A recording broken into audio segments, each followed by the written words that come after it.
Pekatnya kabut asap yang terjadi di Kota Palembang membuat ikon Kota Palembang Jembatan Ampera menghilang atau tidak terlihat dalam jarak pandang 500 meter.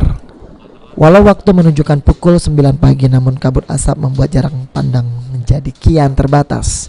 Kabut asap pada Senin 14 Oktober memang lebih tebal dari biasanya atau menjadi yang terparah sepanjang tahun ini.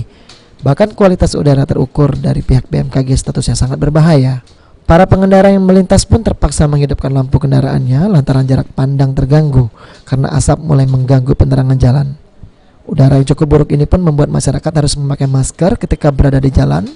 Warga khawatir dampak dari terpapar kabut asap ini membuat kesehatan menjadi terganggu. Pengamat sosial Bagindo Togar menilai pemerintah daerah lalai dalam melakukan pencegahan akibat karhutla. Pemda harus melakukan upaya yang anti mainstream agar kejadian kabut asap ini tidak terulang dan terjadi lagi.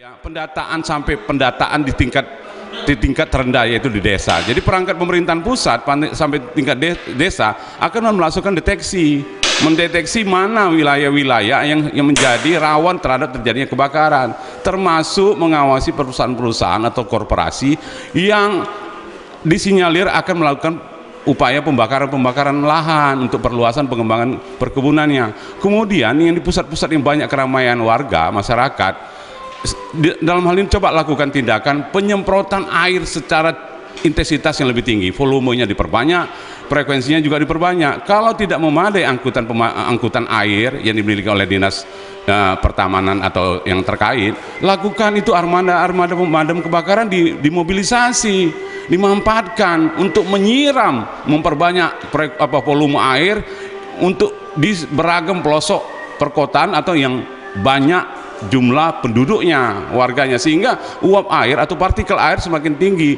jumlahnya di iklim ataupun udara-udara di sekitar. Julius Lumban, Gaul Pol TV.